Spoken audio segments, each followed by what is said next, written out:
Bismillahirrahmanirrahim. Assalamualaikum warahmatullahi wabarakatuh. Salam sejahtera untuk kita semua. Pertama-tama marilah kita panjatkan puji dan syukur kehadirat Allah Subhanahu wa taala, karena Allah Subhanahu wa taala telah memberikan kita nikmat sehat sehingga kita dapat melakukan aktivitas di tengah-tengah pandemi COVID-19 seperti ini. Perkenalkan, nama saya Salsabila Nur Azima dari Fakultas Farmasi dan Sains Universitas Muhammadiyah Profesor Dr. Hamka. Saya akan menjelaskan tentang tips bagaimana sih cara menjaga kesehatan fisik selama pandemi COVID-19 ini. Ya udah, yuk langsung saja kita mulai. Di sini saya sudah merangkum beberapa tips tentang jaga kesehatan fisik.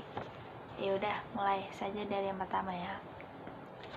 Makan buah, sayur, lauk yang matang, lauk yang bergizi.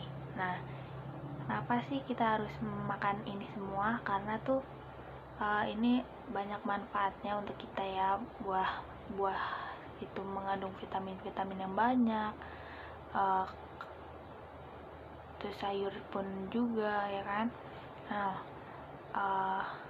lauk yang matang. Kenapa sih harus lauk yang matang? Karena kan supaya terhindar dari kontaminasi bakteri kan. Nah, terus jangan lupa juga buah sama sayur juga dicuci terlebih dahulu sebelum dikonsumsi. Batasi penggunaan gula dan garam. Apa sih tujuan dari penggunaan gula dan garam yang dibatasi? Karena tuh sebaiknya kita batasi, karena kan berdampak buruk pada kesehatan. Jika terlalu banyak gula dapat menyebabkan penyakit kencing manis atau diabetes mellitus. Kemudian penggunaan garam yang berlebih dapat menyebabkan hipertensi. Jadi alangkah baiknya kita batasi ya, sekiranya saja, jangan terlalu berlebihan, karena kan yang berlebihan nggak baik ya kan, kita tahu. Kemudian konsumsi suplemen atau multivitamin. Nah, contoh multivitamin ini bisa vitamin C, D, E, zinc, dan lain-lain, bisa dicari di apotek ya. Kemudian aktivitas fisik nih. Lakukan olahraga minimal 30 menit sehari. Ya, seminggu misalnya kita 3-5 hari lah kita melakukan olahraga. Bisa olahraga jalan santai, lari-lari kecil, bersepeda. Kemudian membuka jendela kamar, karena tuh apa sih gunanya membuka jendela kamar? Supaya ventilasi masuk, jadi nggak udara yang kita hirup ini saja kan, jadi kan ada pertukaran oksigen gitu. Terus jangan lupa berjemur pagi itu sangat penting loh, karena kan untuk kekuatan tulang juga kan, kekuatan tulang agar kita tidak drop, jadi kita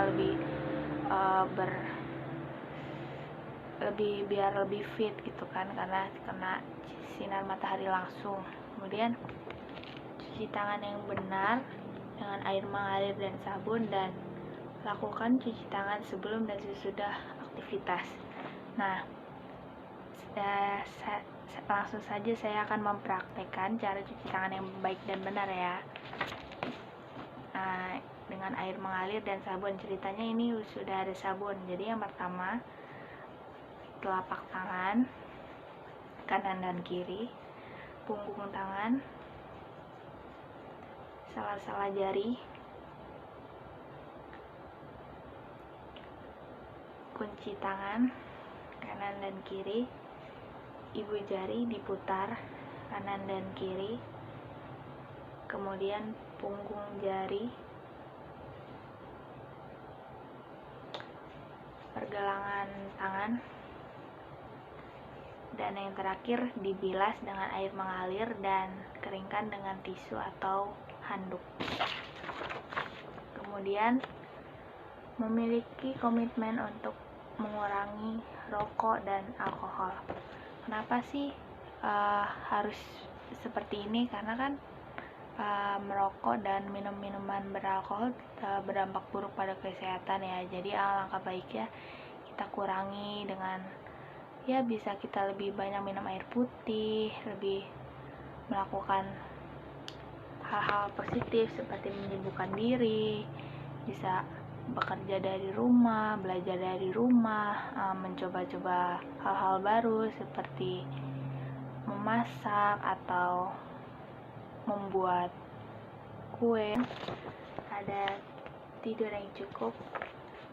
Nah, tidur yang cukup ini juga bermanfaat untuk kita sendiri, karena kan kita sudah sehari capek beraktivitas kan, nggak mungkin kita terus begadang kan. Ya, lebih baik kita mengistirahatkan tubuh selama 6-8 jam minimal sehari, karena itu sudah cukup untuk tubuh dapat istirahat.